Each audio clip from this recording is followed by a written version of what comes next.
Shalom à toutes et à tous et merci à vous d'être fidèles à Wake Up, la matinale à la gloire de notre Seigneur et Sauveur Jésus-Christ. La joie est toujours grande pour nous de vous retrouver tous les matins dans cette émission. C'est lundi aujourd'hui. Vous faites bien de démarrer votre semaine avec nous. Pasteur Zézé Raphaël, bonjour. Bonjour. Vous allez bien? Oui, par la grâce de Dieu. Merci d'être des nôtres ce matin. Jean-Richard, bonjour. Bonjour Aniel et shalom à tous. Comment on va? Très très bien, merci. Gloire à Jésus-Christ. Notre invité du jour, Monsieur Kwasi Bonoël. Shalom. Shalom frère. Vous allez bien, hein? Très bien par la grâce En tout cas, de Dieu. merci d'être revenu sur notre plateau après la semaine passée. Paul Félicia, bonjour. Bonjour Aniel et shalom à tous. On va bien ce matin? Ça va bien, merci. Merci d'être avec nous ce matin. On dévoile le programme du jour avec Jean-Richard Desjardins dans Culture Actuelle, le saviez-vous? Dans Culture Actuelle, on parlera musique, proposition de quelques chansons qui ont fait notamment l'actualité ces dernières semaines. Et puis dans le saviez-vous, on ira au Liban pour parler fort malheureusement de cette action qui a endeuillé le pays il y a de cela quelques jours. Avec Paul Félicia dans le Trickbox. Dans le Trickbox aujourd'hui, on verra les avantages d'avoir une vie disciplinée. C'est un bon thème pour démarrer la semaine déjà. Voilà. Avec notre invité du jour, Monsieur Kwasi Bonoël, ce sera la suite de la thématique abordée le lundi passé, les défis du financement des PME. Dites-nous, Monsieur Kwasi, qu'est-ce qu'on verra aujourd'hui? Aujourd'hui, on abordera les différentes solutions, puisque la dernière fois, on a planté le décor. Chaque acteur, notamment les PME elles-mêmes, les établissements financiers, mais également l'État, a sa part à jouer pour que cette synergie-là soit bénéfique à chaque entité. Donc, on verra aujourd'hui quelles sont les solutions qu'on peut apporter pour permettre aux PME de bénéficier des financements. Super, donc vous êtes propriétaire ou vous êtes promoteur d'une start-up, d'une petite et moyenne entreprise. Restez avec nous dans la tranche d'angle de l'invité du Wake Up. Vous aurez toutes les petites astuces pour pouvoir avoir des financements. La meilleure façon pour nous de démarrer notre journée, c'est de démarrer en écoutant la voix du Seigneur. Et dans cette émission, c'est dans Méditons ensemble.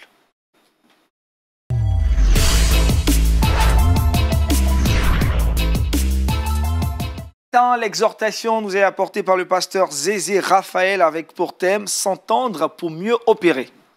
Voilà, d'abord, dans un premier temps, je voudrais dire merci à Dieu pour le personnel de cette radio, cette télévision, parce que je sais que Dieu vous a protégé contre la maladie à coronavirus. Amen. Amen. Et que Dieu m'a mis à côté de vous des anges pour vous protéger. Et si nous sommes là, c'est par la pure grâce de Dieu. Amen. Alors que le Seigneur soit loué. Amen. Amen. Amen. Alors, la méditation que je voudrais apporter ce matin est essentiellement sur l'unité et l'entente avant d'entreprendre. Et je voudrais surtout attirer notre attention sur qu'il faut à tout moment, chaque fois que nous sommes en face d'un projet, il faut toujours se rassurer qu'il est de Dieu. Parce que les fils des prophètes ont eu à l'idée d'agrandir l'espace dans lequel ils s'y trouvaient. Et il se trouve que, par consensus, ils ont engagé la procédure qui vise à convaincre chacun d'eux pour pouvoir mieux opérer. Et donc ça, c'est grâce à l'esprit de sagesse.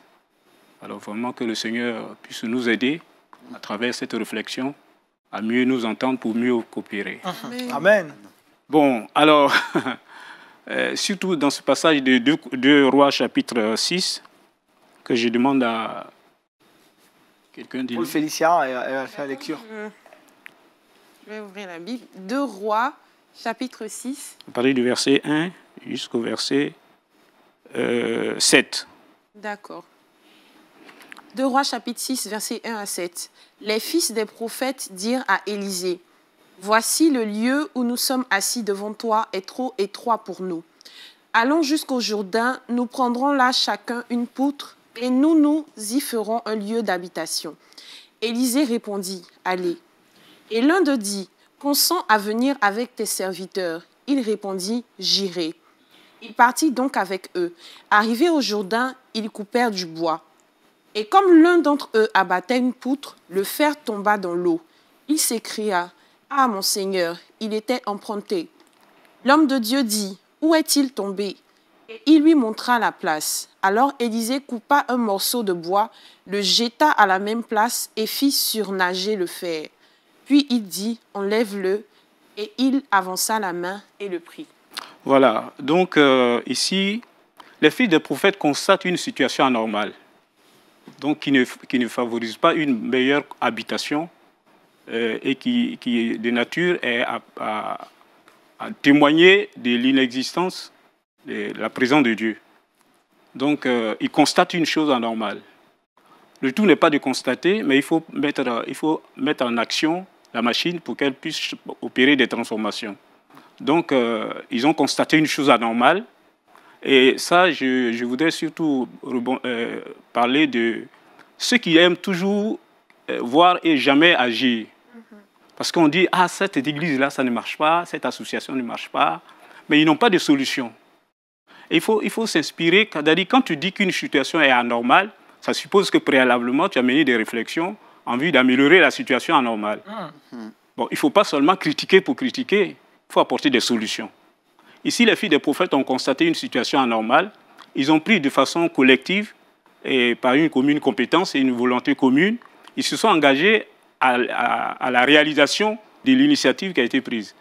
Deuxièmement, il faut aussi relever que souvent, dans nos discussions, ce qui rend stérile la matérialisation de nos vœux, de nos projets, est qu'il y a beaucoup qui toujours ont un esprit opposé. Même si ça vient de Dieu, ils sont toujours opposés parce que simplement, ils veulent s'opposer. Et comme ils ont un esprit d'opposition permanent, donc vous allez voir d'un bout à l'autre de la chose, ils seront toujours dans l'opposition. Et quand on leur demande pourquoi, qu'est-ce qui justifie leur opposition, ils disent c'est ma position.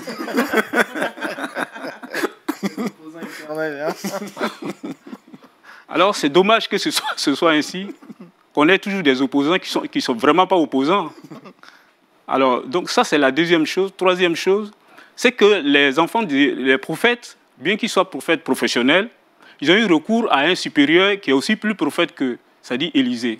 Je veux dire quoi? Je veux dire que chaque fois que nous sommes en train d'analyser, de penser à quelque chose, faisons recours aux expérimentés. C'est vrai, il y a la connaissance, puis il y a l'expertise, il y a l'expérience qui est une caractéristique assez importante dans ce que nous voulons faire. Amen. Amen. Donc, Élisée, ils ont demandé, parce qu'ils savent qu'en perspective, ils sont inexpérimentés en matière d'exploitation, j'allais dire architecturale. Il y a quelqu'un qui est capable, par son esprit, de les aider à mieux s'en sortir. Ils ont dit à Élisée, consent à venir avec nous. Donc, à chaque fois que nous devions faire quelque chose, même si nous avons les compétences, les connaissances, il faut toujours se référer à l'expertise des anciens. Et voici qu'ils vont partir, certainement par la force physique qu'ils ont, ils vont commencer à battre les poutres pour pouvoir agrandir le lieu de prière. Et voici que ce qui n'était pas prévisible arrive. C'est-à-dire, le fer va tomber dans l'eau. Et là, ils sont incapables de trouver une solution. C'est en cela qu'il est important de toujours associer l'Esprit de Dieu, les hommes expérimentés, pour dire que, pour trouver la solution. Et comme c'est un homme de miracles, sa présence s'explique toujours par les miracles. Et les jeunes gens, les jeunes prophètes ont bien fait de solliciter sa présence parce qu'ils le connaissent antérieurement comme l'homme qui est utilisé par Dieu. Alors, le prophète arrive, il dit, bon, où est-ce que le fer est tombé? Et il dit, c'est à cet endroit-là. Et quand Élisée a pris un bois, parce que la poussée d'Archimède refuse que, quand la pression est inférieure au corps, que le corps surnage. Et ici, il va confondre les lois de la physique et de la chimie. Justement. Pour dire qu'avec Dieu, l'impossible devient possible. Tout cela nous fait comprendre qu'à chaque fois que nous associons Dieu dans nos projets, même si les projets étaient au bord de la catastrophe, à cause de son nom, à cause de son esprit, il viendra nous aider pour nous en sortir. Amen. Donc, je voudrais appeler chacun de nous à dire, il ne faut pas minimiser les initiatives, même si ce n'est pas toi, le bishop, qui a émis l'idée. Il faut accepter que Dieu peut aussi passer par quelqu'un d'autre pour pouvoir réaliser son objectif. Voilà ce que je voulais en quelque sorte vous dire. Merci, pasteur. Merci, pasteur. S'entendre pour mieux opérer. Pasteur, vous avez touché le point des opposants et des personnes qui sont toujours dans l'opposition. Que faire quand on rencontre des personnes qui, tout le temps, s'opposent à nos différentes idées? Non, ils s'opposeront éternellement, hein, jusqu'à ce que le projet se réalise et qu'ils s'aperçoivent qu'ils ont vraiment échoué. Autrement dit, les convaincre, les persuader, parce qu'ils ont besoin d'une persuasion, mais pas de la conviction. Puisque être convaincu, c'est-à-dire que son âme, son esprit, son corps acceptent le principe. Or, persuader, c'est émotionnel, c'est sentimental. Il va se réjouir. Après, quand il tourne le dos, il dit autre chose. Ça, c'est la persuasion. Alors, il faut les ignorer carrément et avancer. Non, comme dans une entreprise, ce n'est pas toujours l'unanimité. Bon, ce qui est certain, si ça vient de Dieu, son opposition n'aura pas un effet négatif sur la chose. Il va toujours s'opposer, mais il finira. Vous savez, même Jésus avec les disciples, il y a toujours un opposant. Bon, il ne le manifestait pas physiquement, mais il était opposant à l'intérieur, jusqu'à ce que l'heure fatidique arrive et qu'il se dévoile lui-même. Donc vous comprenez qu'il y a des opposants masqués qui font semblant d'être avec vous, mais qui sont en réalité pas avec vous, parce qu'ils sont avec vous physiquement, mais spirituellement ou émotionnellement, enfin sentimentalement, ils ne sont pas avec vous. Voilà. Donc il y aura toujours des opposants, parce que même dans le ciel, il y a eu l'opposition. Donc l'opposition ne fait que prolonger sa stratégie d'affaiblissement, de blocage de l'œuvre de Dieu. Mais comme je l'ai dit, avec Dieu, on finira par triompher. Quand on est dans la vérité, on finira par triompher, même quelle que soit l'opposition. Amen. Jean-Richard Paul Félix a des questions? Vous avez évoqué la notion de l'expérience. Est-ce qu'on doit, dans tous les aspects de nos vies, faire appel aux personnes expérimentées? Quand je parle d'aspects de nos vies, sur le plan professionnel, conjugal, spirituel. Bon, parce que même préalablement, avant que vous entrez dans une entreprise, on vous pose la question de savoir combien d'années d'expérience avez-vous? Parce que ce n'est pas leur appareil qui vont servir de cobayes.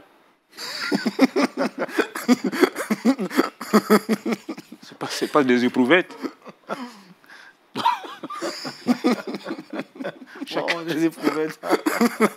Chacun de nous veut préserver son acquis. Faire venir quelqu'un comme ça qui tombe des nues, dont on n'a aucun passé antérieurement, ça suppose qu'on prend des risques. Et pour minimiser les risques, on demande un minimum d'années d'expérience. Parfois, les gens s'en plaignent en disant « Mais si vous ne nous embauchez pas, alors, comment on peut avoir l'expérience ?» Mais ce n'est pas avec eux qu'il faut commencer. Ils cherchent à capitaliser leur acquis. Ils cherchent à le maximiser. Pas broyer des machines et puis après dire « Bon, le taux de réparation va être égal ou supérieur à certaines dépenses. » Donc je pense que quelque part, il faut quand même les comprendre. Même si c'est trop violent, mais il faut les comprendre. Maintenant, est-ce que c'est le seul indicateur qu'il faut pour pouvoir obtenir le travail? Je pense que là, c'est Dieu qui décide. C'est Dieu qui décide. Parce que je peux avoir les compétences et puis ne pas être accepté. Même je peux faire 10 années d'expérience et puis être refusé.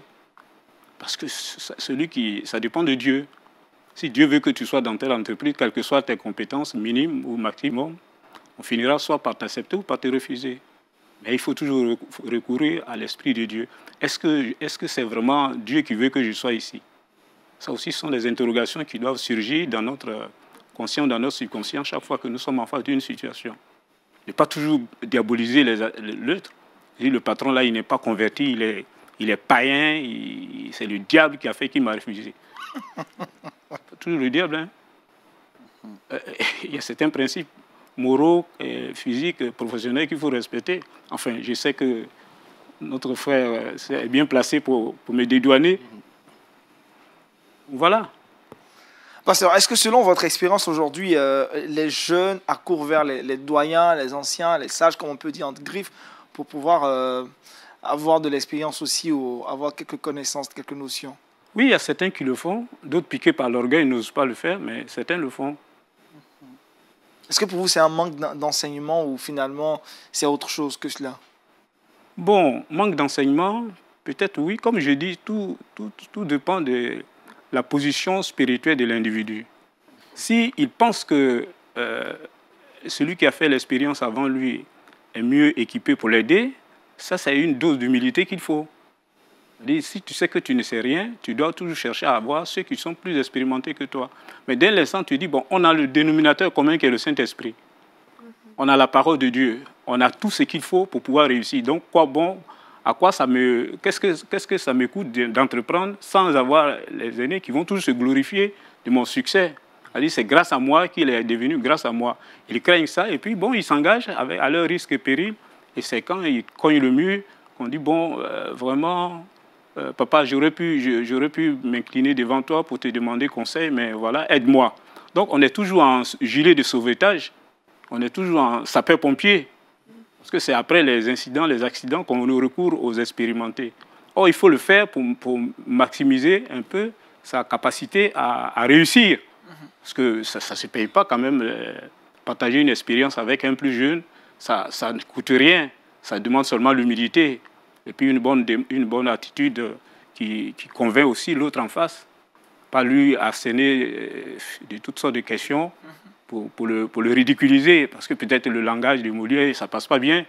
Alors on dit, bon, il est un analphabète, à moitié analphabète, à moitié intellectuel. Donc, quoi de plus normal que je puisse me contenter de ce que je suis, parce que je sais que sans lui, je peux faire quelque chose. Bon, voilà. Enfin, il y a toutes ces ramifications-là qui expliquent dans une certaine mesure un peu les échecs ou les réussites quoi, des jeunes de la génération montante. Jean-Richard? Justement, moi j'ai une question. Lorsqu'on fait une entreprise ou en tout cas on s'engage dans quelque chose, il n'est pas rare qu'on soit soumis à des difficultés. On a vu les fils des prophètes qui ont fait tomber ce fer-là qui était emprunté dans l'eau et tout. Donc, quand on arrive à ce moment-là où on a fait l'entreprise et qu'on est soumis à des difficultés, quelle est l'attitude qu'on doit avoir? Qu'est-ce qu'on doit faire au juste pour pouvoir effectivement s'en sortir, à part l'expérience des aînés? Bon, il faut dire que, quelque part, il ne faut pas voir les obstacles comme un empêchement. Il faut les voir, c'est-à-dire si on fait du recul, on peut transformer des obstacles en opportunités de réussite. Tout dépend d'où on vient et qu'est-ce qu'on a comme capital. Parce qu'un jeune qui se trouve devant un obstacle majeur ou mineur, et il a tendance à végéter dans l'idée d'échec. Or, la plupart du temps, les grandes personnes, les grandes entreprises qu'on connaît à travers le monde entier ont passé par là, ont vécu des expériences très cuisantes, voire des entreprises même partir en feu, des usines partir en feu. Ils ne se sont pas lassés parce qu'ils savent que pour les païens, naturellement, on a tendance à culpabiliser les sorciers. Hein, c'est eux qui sont à la base de la destruction de mon entreprise. Mais le chrétien doit avoir deux sortes d'analyses. La première analyse, est-ce que je ne mérite pas? Est-ce que moi-même, j'avais pris les précautions pour éviter cette catastrophe? Et si j'ai pris les précautions pour éviter cette catastrophe, ça suppose que quelque part, Dieu veut me mettre à l'épreuve. Il veut m'éprouver pour voir si je suis capable de le suivre, quelles que soient les situations. Donc il y a deux alternatives qui s'imposent. Premièrement, il faut se remettre en cause. Je ne dis pas que tout est à remettre en cause, hein, mais des fois, il faut se remettre en cause. Parce que, qu'est-ce que je veux dire? La tendance naturelle veut qu'on dise que moi, je suis supérieur à celui-là. Et par conséquent, on ne prend pas le temps de mesurer un peu les risques qu'on prend. On les prend comme ça parce qu'un tel a réussi en vendant je sais pas moi, du bois, en vendant du fer, il a réussi. Moi aussi, je me lance dans l'entreprise de la construction ou de la vente de fer. Mais est-ce que tu sais le chemin, les expériences qu'il a vécues avant d'y arriver? Elles sont importantes. Donc, parfois, il y a des initiatives comme ça, parce qu'on a rêvé. Hein, en rêve, on vendait du bois ou bien on vendait des cellulaires. On se lève le matin, on dit, ah, ça, si je vends les cellulaires, je sais que je vais m'en sortir. Parce que dans mon rêve, quand je rêve, les rêves sont une vérité. Donc, et puis, c'est lent dans cette... Mais est-ce qu'il connaît les mécanismes qui entourent les instruments qu'il faut pour réussir? Excusez-moi si je ris un peu, mais vous êtes d'accord avec moi, vous riez aussi. Vous comprenez, là? C'est mesquin. Tu rêves et puis le lendemain, tu t'en vas à Gamay ou bien, je ne sais pas, à Yopougon, tu achètes au moins 150 cellulaires, tu viens, tu ouvres ton magasin et puis personne ne regarde dans ton magasin parce qu'il y a tout un mécanisme qu'il faut mettre en place avant d'y arriver. Bref, je dis cela pour qu'on fasse très attention. Il faut du recul. Enfin, notre expert nous aidera tout à l'heure en tant qu'entrepreneur. Il nous aidera à mieux solutionner certaines questions. Et je pense quelque part aussi la culpabilisation est tout à fait normale parce que si tu ne prends pas le temps de te former, hein, de te cultiver, de faire des stages de perfectionnement avant de t'entreprendre, alors tout ce que tu vas rencontrer comme obstacle, quelque part, il faut se remettre en cause. Est-ce que j'ai pris le temps qu'il faut? Est-ce que je suis passé là où il fallait? Est-ce que vraiment j'ai fait ce qu'il me fallait faire en tant qu'être humain conduit par l'esprit? N'oublions pas que nous avons un potentiel important, une valeur ajoutée. Ça, je parle maintenant des chrétiens. C'est-à-dire, je prends l'image de celui qui fabrique les briques. Le sable, il n'a pas de valeur tant qu'il est au bord de la mer ou bien quelque part au bord du fleuve. Il n'a pas de valeur, tout le monde joue là-dedans, on le prend, on se poursuit avec. Ça, il n'a pas de valeur. Mais dès l'instant qu'il quitte le bord de la rivière, qu'il quitte le bord de la mer et qu'il doit servir à la construction, il y a des éléments qui sont des intrants. Nous avons par exemple le ciment et l'eau qui vont métamorphoser complètement le sable en une valeur ajoutée. Et donc la valeur de la brique déjà donne la valeur au sable et donne la valeur à l'eau. Donc il y a un certain nombre d'intrants qui sont indispensables à la réussite d'un projet. Donc il ne faut pas seulement visualiser un aspect et négliger les autres, ça a tes risques et périls si tu ne fais pas très attention. Donc je veux dire que le chrétien a plus de chances à réussir parce qu'il a un potentiel supérieur à la normale. C'est-à-dire qu'il vit dans le surnaturel. Il est en contact avec le surnaturel. Logiquement, il ne devait pas échouer. Parce qu'il a quelque chose qui est supérieur à ce qui est naturel. On ne peut pas expliquer que quelqu'un soit doté d'une onction du Saint-Esprit, qui soit conduit par la parole de Dieu, qu'il craigne Dieu et qu'il échoue chaque fois. Il faut s'interroger. Bon, voilà. Merci, pasteur. Merci, pasteur. Monsieur Kwasi Bon-Noël, à propos donc de l'exhortation de ce jour, s'entendre pour mieux opérer, aussi aller vers les anciens, les doyens, les aînés pour avoir de l'expérience. Oui, en fait, ce thème est tellement pratique et aussi d'actualité dans le contexte que nous abordons avec le thème de l'entrepreneuriat. Pourquoi? Parce qu'aujourd'hui, prenez simplement une image avec un malade qui arrive à l'hôpital ou aux urgences. Vous avez toujours le médecin qui est serein. Et pendant que les parents pleurent, ils paniquent, le médecin est serein parce que le médecin voit ces gens de cas-là plusieurs fois dans l'année. Et suivant l'expérience qu'il a, il a peut-être 25 ans d'expérience dans ce domaine-là. Donc, il sait déjà les premiers éléments, les premières étapes de consultation qu'il doit faire. Et c'est ça qui est appelé l'expérience. Et c'est ce qui fait la différence chaque fois. Et c'est aussi utilisé dans le cas des entreprises. Nos jeunes promoteurs qui créent des start-up, ils viennent, dès qu'ils ont un gros dossier en béton, là, bon, comme le pasteur l'a dit, hein, je peux vendre des téléphones. Bon, si aujourd'hui j'ai eu 5 millions, je passe ma commande à Dubaï, les téléphones arrivent, je les vends tranquillement, je m'amage. C'est-à-dire que c'est un schéma simple pour lui.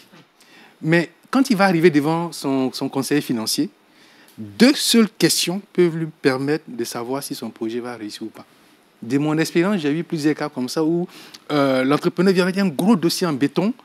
Il est convaincu qu'en sortant de là, ses poches seront pleines parce que la banque va lui donner l'argent. Et dès que vous lui posez 2 questions, il dit « Ok, je reviens », il ne revient plus jamais. Pourquoi? Parce que l'expérience permet au partenaire qui est en face de vous de pouvoir vous mettre dans un contexte où certains avant vous sont passés par là. D'autres après vous passeront. La Bible dit, même dans 1 Corinthiens chapitre 13, verset 10, qui dit que les épreuves qui vous sont survenues ne sont que humaines. Elles ne sont pas surnaturelles. Mais avec les épreuves, Dieu vous donne toujours les moyens d'en sortir. Voyez? Et donc, tout ce que nous rencontrons comme difficulté, même les projets que nous avons, d'autres ont réalisé et essayé de réaliser ces projets avant nous. Ils ont échoué. D'autres ont essayé de réaliser ces projets et ils ont réussi. Quelles sont les bonnes pratiques pour réussir le même projet? C'est ce que le conseil financier apporte. Et c'est de là que vient la source de l'expérience. C'est à ça que sert réellement l'expérience et le conseil des anciens. Un ancien n'est pas forcément celui qui a les cheveux blancs, non, mais celui qui est passé par là avant vous. Voilà un peu l'analogie que je peux faire d'entrée de jeu avec le sujet que nous aborderons tout à l'heure. Pasteur, vous voulez réagir? Non, il est parti dans la droite ligne de mes réflexions. Donc, je suis entièrement d'accord avec lui. Voilà. Non, ce n'est pas forcément celui qui a des cheveux blancs. Hein. Oui, pas forcément comme moi. Hein. Merci beaucoup, pasteur. C'est-à-dire, Raphaël, vous allez prier pour bénir cette journée, demander à Dieu de nous aider à pouvoir être conduits par son esprit et surtout à pouvoir aussi s'entourer des anciens pour avoir de meilleurs conseillers. Seigneur, en cette heure précise, nous voulons véritablement te dire merci parce que c'est toi qui as ouvert ce plateau, cet espace pour que nous puissions communiquer, échanger et solidifier nos acquis et avoir la bonne lumière pour mieux conduire ce peuple que Dieu nous a confié. Merci pour ta présence qui ne nous a pas manqué. Merci pour ton souffle de vie que tu nous as donné et permet que d'expérience en expérience, de recherche en recherche, nous puissions être très performants pour mieux opérer dans le spirituel comme dans le naturel. Merci parce que tu nous conduis au nom de Jésus. Amen. Amen. Merci encore au pasteur Zézé Raphaël. Je rappelle le thème de l'exhortation de ce jour, s'entendre pour mieux opérer. Retrouvons maintenant Jean-Richard dans la rubrique Culture Actu.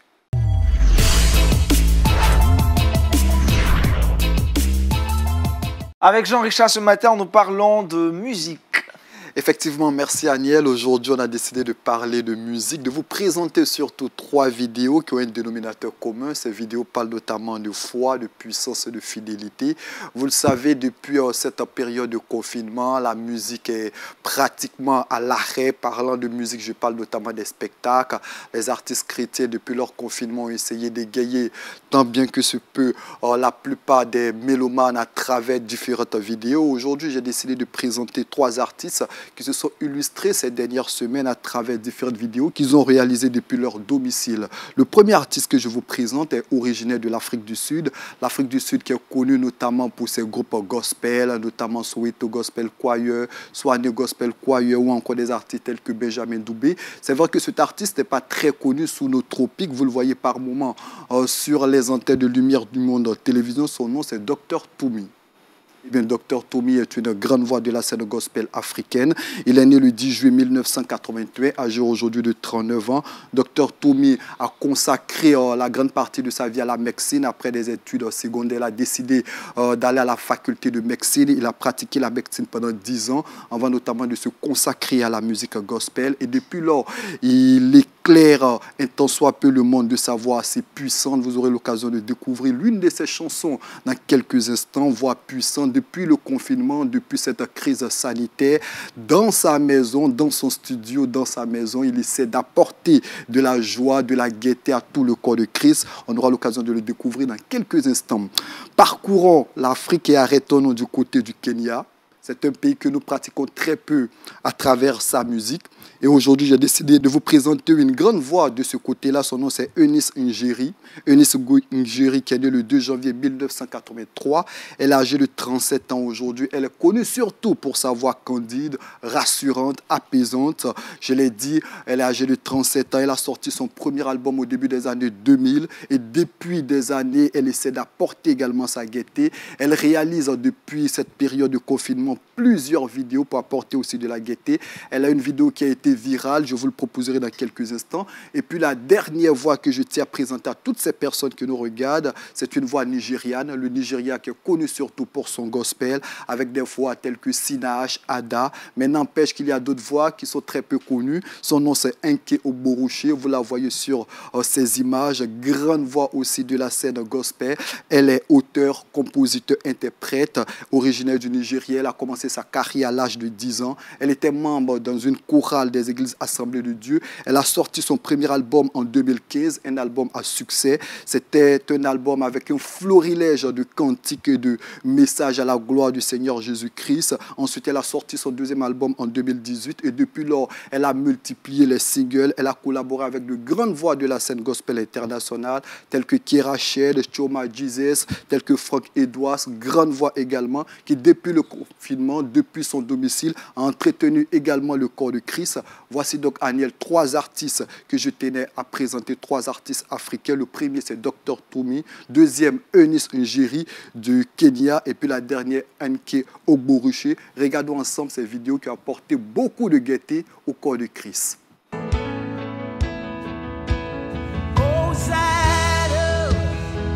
To Jehovah, you are the air that I breathe. Hallelujah, hallelujah. In you I live and move and have my being. Say I'm nothing without you, without you, Jesus. You are the air I breathe. You are the air. Can't live without you. Without you, Jesus. Whoa. In you I live and move and have my being. Say I'm nothing without you. Without you.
Rub upon me, Lord.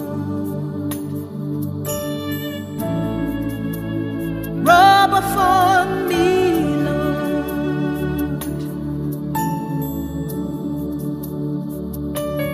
It's just you and I in this place. It's just you and I in this place. Rub upon. Merci Jean-Richard pour ces différentes vidéos. Autre chose à savoir sur ces artistes? Or, ce qu'il faut retenir, c'est que pendant cette période de confinement, plusieurs artistes entretiennent le corps de Christ. Ce concept s'est développé notamment du côté des États-Unis. On y était, on est passé du côté de la France, de l'Europe, où il y a de grandes voix de la musique gospel qui ont entretenu le corps de Christ. Et l'Afrique n'est pas en reste, avec de grandes voix notamment qui essaient à leur façon d'apporter de la gaieté. Le seul dénominateur commun qu'on retient de ces trois chansons que vous avez vues, c'est la foi, la puissance et la fidélité de notre Seigneur. C'est des notions que nous ne devons pas perdre en dépit des difficultés qu'on pourrait plus ou moins traverser à cette période assez difficile. Merci Jean-Richard pour cette très belle sélection musicale. Les défis du financement des PME, on en parle aujourd'hui et c'est dans l'invité du Week-end.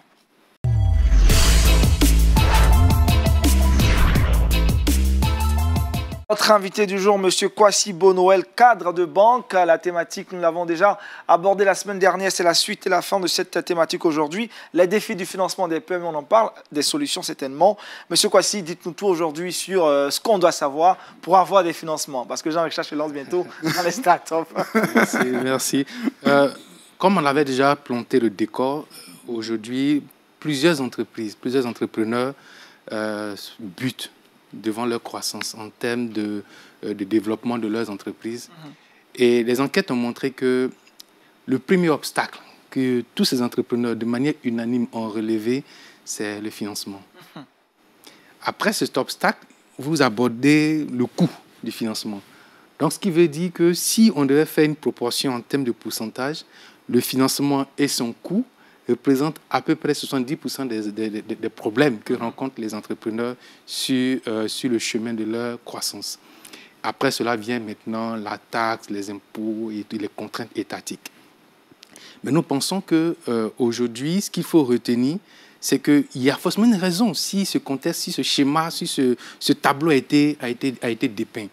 Le problème, c'est que les différents acteurs ont besoin d'assurance pour jouer leur contribution. Ces acteurs-là, je les nomme. Il y a non seulement l'entrepreneur, celui qui porte dans son ventre le projet. Il y a les établissements financiers qui sont de plusieurs ordres et de plusieurs spécialités. Et il y a également l'État, parce que l'État est cette entité-là qui favorise le développement de tous ces autres acteurs que j'ai cités. Aujourd'hui, le problème que nous rencontrons en ce qui concerne l'accompagnement des PME, c'est le problème de confiance. Confiance. Confiance en ces institutions-là financières. Donc, les promoteurs n'ont pas confiance en ces institutions. Ça, je l'ai abordé la dernière fois, où la plupart d'entre eux passent devant la banque sans même chercher à les saluer parce qu'ils disent que les banques ne les accompagnent pas. Lorsque eux, ils ont leur argent qu'ils doivent déposer à la banque, on leur ouvre grand les bras. Mais dès l'instant qu'il arrive le sujet de l'accompagnement, les banques sont refroidies. Et après cette entité, il y a également la confiance que l'entrepreneur lui-même doit inspirer à la banque. Pourquoi? Parce que les fonds que la banque remet ou l'institution financière remet à l'entrepreneur, ce ne sont pas les fonds de la banque, c'est très souvent les fonds des déposants. Donc, comme tout à l'heure j'ai abordé les dépôts qu'ils viennent déposer, donc celui qui n'a pas de projet ou qui veut épargner dépose les fonds à la banque et c'est ces mêmes fonds-là que la banque place auprès des autres entreprises. Mais dans quelles conditions la banque peut être rassurée en lui mettant à disposition les fonds? C'est la confiance. Et la confiance naît de quoi? La confiance naît du projet qui est présenté dans une certaine transparence. Aujourd'hui, la faiblesse de nos PME, c'est la transparence. Je vais comparer deux entités. Vous prenez les PME et vous prenez les grandes entreprises. Les grandes entreprises, très souvent, n'ont pas de problème d'accompagnement. Pourquoi? Parce que ce sont des organisations qui sont structurées, qui sont assez transparentes dans leurs états financiers. Vous voyez, ils vont vous présenter des bilans qui sont audités par des cabinets d'expertise reconnus mondialement. Et ces cabinets-là aussi, avec leur notoriété, ne peuvent pas se permettre de valider du faux. Et donc, quand une banque reçoit des états financiers d'une entreprise qui est certifiée par ces cabinets-là, elle est plus à l'aise en ce qui concerne les informations qui lui sont transmises. Le banquier ou l'agent de l'établissement financier est comme un médecin. Si vous venez chez le médecin, que vous lui dites que vous avez mal à la tête, alors que c'est votre orteil gauche qui a mal, il vous donnera le médicament, mais qui ne va pas résoudre votre problème. Le banquier ou l'agent de l'établissement financier que vous rencontrez doit avoir des informations transparentes sur l'état de l'entreprise. Et avoir également comment est-ce que l'entreprise s'est comportée durant ces dernières années. Et c'est de là que sort l'accompagnement. Voyez, et donc la confiance qui est née sort de l'expérience. Tout à l'heure, avec le pasteur, on l'a abordé. Vous ne pouvez pas sortir de votre rêve du matin, venir voir une banque pour qu'elle vous donne l'argent du contribuable. Parce que c'est quelqu'un d'autre qui a déposé son argent. Voyez, et donc la banque qui doit vous financer doit s'assurer que votre projet rencontre toutes les conditions pour un accompagnement. Notamment, est-ce que vous-même, vous avez établi plusieurs scénarios? Parce qu'on ne va jamais en guerre avec une stratégie. On va toujours avec un plan A, un plan B. C'est comme ça l'entreprise, parce que tout ce que vous avez identifié, vous avez projeté, peut en un clin d'œil partir en vrai. On a aujourd'hui le constat avec la crise sanitaire que nous rencontrons. Plusieurs entreprises se sont retrouvées à fermer la porte et n'avaient jamais imaginé qu'un virus qu'on ne peut pas identifier pourrait mettre à genoux des entreprises qui n'ont rien à voir avec le domaine sanitaire. Des entreprises de transport, même des grandes compagnies aériennes ont limogé du personnel. Certainement ont fermé. Et donc, il faut toujours avoir 2 plans, au moins 3. De telle sorte que, avec votre conseiller, quand vous mettez la stratégie en place, si le plan A ne marche pas, on peut actionner le plan B. De telle sorte que également, vous êtes vous également préparé et vous arrivez maintenant à avoir la confiance du partenaire qui est en face de vous. Retenons-le très bien. Le banquier n'est pas celui qui doit développer votre projet. Votre projet, il est à vous. C'est un partenaire qui vous accompagne. Donc, vous-même, vous devez pouvoir avoir votre contribution. Elle peut être dans le sens intellectuel avec le projet, mais aussi financière. Ne venez pas voir une banque et puis vous lui demandez de financer tout votre projet. Il faut que vous ayez une contribution. Et très souvent, la contribution minimale que les banquiers acceptent, c'est au moins le tiers. Vous venez avec un projet qui est évalué à 100 millions. Bon, soyez capable au moins de dire à la banque que dans ce projet de 100 millions-là, moi, mes efforts me permettent de prendre au moins 33 millions dedans. Le banquier peut dire, OK, on peut y aller. Mais si vous venez avec votre projet et vous dites, bon, OK, financez mon projet entièrement, mais pourquoi lui-même, le banquier qui est assis dans son bureau, il n'a pas pu prendre cet argent? Il peut prendre cet argent et puis lui-même faire le projet. Parce que de la même manière que vous également, vous avez rêvé et puis vous avez ces projets, mais les hommes au col blanc, comme on les appelle, ont aussi ces visions, aussi ces projets. Mais ce n'est pas notre métier. Ce n'est pas notre métier. Notre métier, c'est d'accompagner. Il y a aussi certaines structures qui permettent aussi d'encadrer ces jeunes entrepreneurs. Et c'est ce qu'il faut, la formation. Il ne suffit pas de dire je suis expert dans le domaine de la vente des téléphones ou je suis expert chimiste. Pourquoi aujourd'hui mon entreprise que je mets en place, qui est dans le domaine de la chimie, réussisse? Il faut aussi un sens de gestion. Et c'est en cela que j'encourage aujourd'hui nos jeunes promoteurs et même les anciens qui ont peut-être loupé cette étape-là de retourner à la formation. Je ne demande pas d'aller à l'école encore, mais aujourd'hui, il y a plusieurs structures, il y a des forums, il y a même des organisations, des PME, la CGSI, il y a la Chambre de commerce, et toutes ces organisations qui sont en place, qui reçoivent les promoteurs, qui donnent donc les formations qu'il faut en termes de gestion et en termes de maîtrise de l'environnement économique, parce que quand vous mettez en place un projet, il est dans un écosystème. Si vous êtes dans votre cacao à vous seul, vous ne comprenez pas quelles sont les menaces extérieures qui peuvent nuire votre projet. Et ces formations-là permettent à votre projet d'avoir la solidité qu'il faut. Donc, en plus de la formation, il faut aussi avoir du sponsoring. Sponsoring, c'est quoi? Ce n'est pas forcément aller voir des partenaires qui vont mettre de l'argent sur la table. Mais si, par exemple, moi, je suis jeune entrepreneur et je démarre dans le domaine du transport, je dois pouvoir me rapprocher de certains dévanciers qui sont dans le domaine du transport qui ont fait succès. Il faut toujours avoir une référence. C'est important. Il faut avoir une référence qui va vous donner réellement des conseils.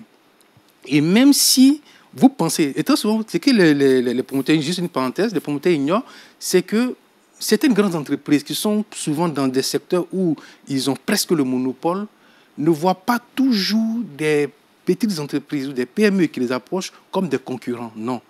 Parce qu'il y a un secret dans l'entrepreneuriat, c'est qu'on ne peut pas avaler tout seul un gâteau. Un gâteau, ça se partage.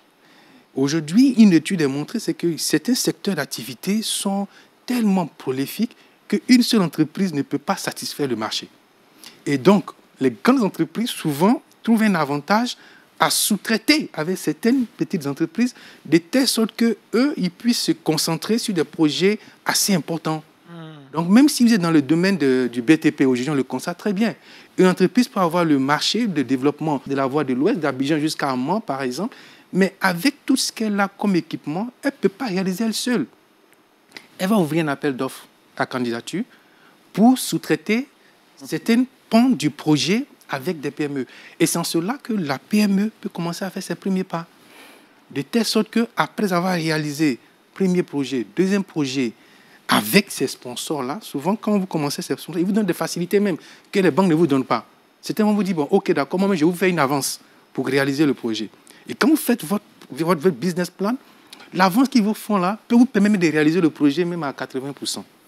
Mais si vous avez réalisé le projet et qu'au fur et à mesure que vous avancez, ils vous font des paiements ou des factures, que vous devez des factures, ces factures-là peuvent être financées par la banque. C'est plus facile pour la banque de financer une facture que de financer un marché qui commence. Parce que la facture dit que vous avez réalisé la prestation. Il y a ce qu'on appelle le risque de performance qui est maintenant minimisé. Si je vous donne 10 millions pour que vous allez faire une route, c'est différent que si je vous donne 10 millions parce que vous avez déjà fait une route. C'est différent. Vous avez déjà réalisé la route. Vous attendez simplement que la grosse structure sur laquelle vous sous-traitez vous fasse le règlement. Ce règlement, souvent, il va de 1 mois jusqu'à 3 mois. Donc, pendant ces 3 mois, moi, la banque, je vous mets à disposition ces fonds, une avance peut-être que tous les 80-70%, et puis vous avez la possibilité d'attaquer d'autres marchés. Wow. Voici un peu des topos que les PME peuvent avoir pour commencer. Parce qu'il faut commencer avant d'avoir de l'aide. Voyez les établissements financiers comme des personnes qui vous viennent en aide et non des personnes qui doivent supporter toute votre charge. Voici encore d'autres éléments qu'il faut. Quand je touche ce sujet-là, je veux maintenant interpeller le pouvoir public.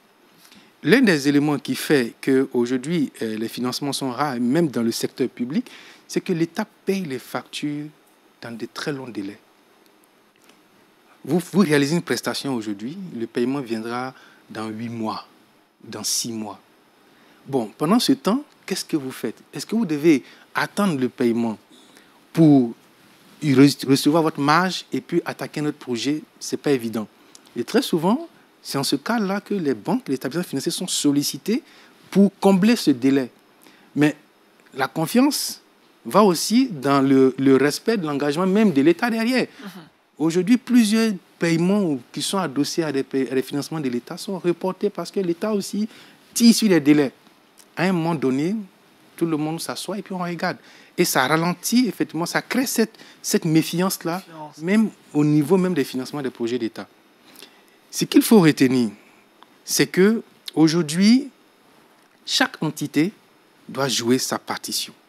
Mais pour y arriver, il faut une certaine maîtrise du secteur. Donc, il faut moi-même, avant de m'installer dans ce projet-là, faire une étude. L'étude, c'est ça. Comprendre réellement, est-ce que là où je veux m'installer, il y a vraiment de la marge. Beaucoup de jeunes mettent de l'argent dans des projets et c'est après avoir mis de l'argent, ou même après avoir été financé, qu'ils réalisent qu'il n'y a pas de bonne marge. Vous allez mettre de l'argent investi et vous n'arrivez même pas à avoir des bénéfices. Pas parce que ça ne marche pas, mais parce que le secteur est ainsi. Chaque secteur d'activité a sa spécificité. Et c'est pourquoi, vraiment pour conclure, il ne faut pas fuir les portes des banques ou des établissements financiers. Il ne faut pas aussi attendre d'avoir besoin de financement pour les aborder. Il faut les prendre comme des conseillers, comme des partenaires, en leur expliquant en toute transparence vos besoins, vos projets. Ce sont des médecins. De la même manière que le médecin est responsable de votre santé, ainsi le conseiller financier est aussi responsable de votre santé financière et celle de votre entreprise. Donc, si vous créez cette confiance-là avec eux, en leur présentant tous vos besoins, ils vous donneront les facilités qu'il faut. Parce que chaque type de crédit convient à un type d'activité spécifique. Donc, voilà un peu ce que je peux dire aujourd'hui en ce qui concerne les obstacles au financement des PME.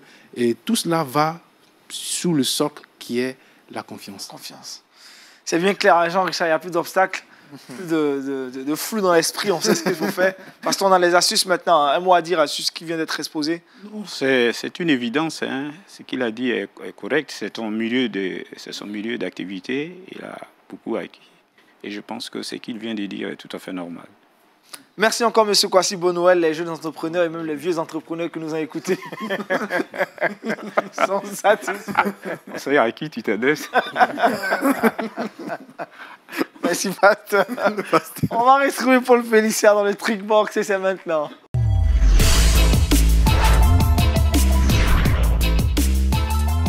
Avec Paul Félicia, nous parlons des avantages d'une vie disciplinée. Exactement. Aujourd'hui, j'ai décidé d'aborder ce sujet-là. On a commencé avec le pasteur qui nous a parlé d'union. On a vu avec notre conseiller financier qu'il fallait aussi du travail, c'est-à-dire commencer à se mettre au travail. Et moi, je viens avec la discipline. On sait tous que la discipline, c'est une vertu assez importante pour pouvoir réaliser ses projets. Mais est-ce que vous saviez que la discipline avait aussi des avantages sur le physique? Je vous explique. La première des choses à savoir, c'est que on peut utiliser la discipline pour entretenir sa santé. Pourquoi? Parce qu'une personne disciplinée va avoir tendance à adopter peu je veux dire quoi? Cette personne aura tendance à ne pas faire des choses qui vont mettre sa vie ou bien sa santé en danger. En danger. Voilà, donc c'est-à-dire qu'elle va adopter des bonnes habitudes, en tout cas tous les jours au quotidien, et elle va surveiller son alimentation, elle va surveiller tout ce qu'elle fait, et la personne aura tendance à avoir une bonne santé. Ça, c'est une chose à retenir. Deuxième chose, ça nous permet de gagner en énergie. Une personne qui a une vie disciplinée ne va pas dépenser son énergie en faisant ou posant des actions inutiles. Donc, ça nous permet de nous canaliser lorsqu'on a une vie rangée, une vie disciplinée. On fait beaucoup plus de choses et on gagne en énergie. Et la troisième des choses, c'est que ça nous évite le stress. Une personne qui est disciplinée aura tendance à éviter le stress. Son sommeil sera régulé. La personne aura tendance à respecter ses heures de sommeil. Et donc, on voit que la discipline, ou bien avoir une vie disciplinée, nous apporte beaucoup d'avantages au quotidien. Beaucoup d'avantages. M. Kwasi dira pas le contraire. Pour réussir en entrepreneuriat, il faut être très discipliné. Très discipliné parce qu'en fait, la croissance d'une entreprise est celle d'un enfant. Il y a des étapes. Si vous respectez les étapes, l'entreprise croît naturellement. Pasteur, pour réussir le ministère, il faut être discipliné aussi. Hein. Naturellement. Merci Paul Félicia. En tout cas, pour la discipline, on est très discipliné dans cette émission et on respecte le temps. C'est pour cela qu'on va retrouver Jean-Richard maintenant dans le dernier virage de cette émission. Le saviez-vous?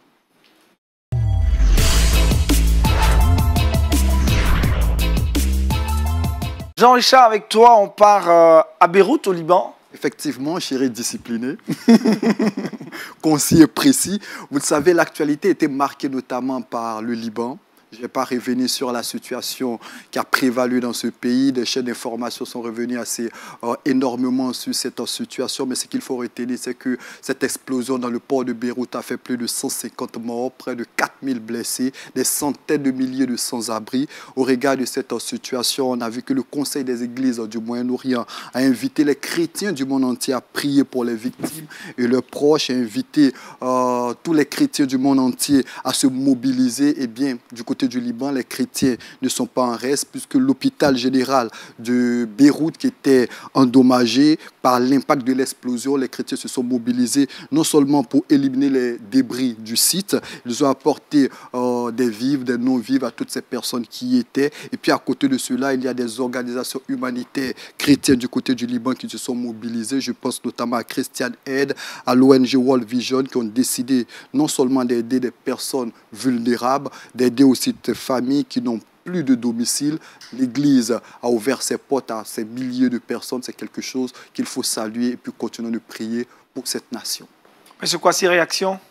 Oui, c'est important. C'est la mission de l'Église et non seulement de pouvoir aider l'humanité. Quelles que soient les circonstances, que ce soit dans le moment de catastrophe, il faut pouvoir avoir un impact. Et vraiment, nous sollicitons cette contribution à travers le monde. Que notre Église, ici en Côte d'Ivoire également, se mobilise parce que, en revenant encore sur mon thème, c'est que notre économie est soutenue par une forte représentation des Libanais. C'est très important que notre nation montre cette solidarité-là auprès de nos frères libanais qui sont avec nous et qui nous aident vraiment à maintenir l'équilibre de notre nation. Voilà, Kevin Clay. Pasteur Zézé, l'Église qui se mobilise au Liban. Non, c'est tout à fait normal. À partir du moment où on forme une unité organique, et il n'est pas normal que quand le bras souffre, que tout le corps se désengage. Je pense que ça nous ramène à l'idée de solidarité, de fraternité et d'unité. Donc, je pense que ça devait être quelque chose de partagé et nous verrons dans quelle mesure, certainement avec les consultations interreligieuses, on pourra faire un sursaut de partager cette douleur avec les autres et puis les aider, comme l'espère l'a dit, par rapport à ce qu'ils représentent du point de vue économique dans notre pays. C'est normal. Merci, pasteur. Jean-Richard, appelle à la prière donc. Oui, appel à la prière pour cette nation qui, soit dit en passant, est composée de 5 millions de personnes, mais 45% de chrétiens. Et ces chrétiens se mobilisent fortement à travers des ONG et à travers les différentes actions, des actions qui sont saluées par des centaines et des centaines de Libanais. Merci, Gérard. Paul Félicia, le verset boussole. 2 Rois chapitre 6, verset 3. Et l'un d'eux dit, consens à venir avec tes serviteurs. Il répondit, j'irai. Merci encore au pasteur Zézé Raphaël, à M. Kwasi Bonoël, à Paul Félicia, à Jean-Richard Nguékan et à toute l'équipe de réalisation de Wake Up. Ce fut encore un énorme plaisir pour nous de partager cet instant avec vous, ces instants matinaux avec vous. On vous souhaite une agréable journée, bonne suite de programmes sur LMTV. Shalom chez vous.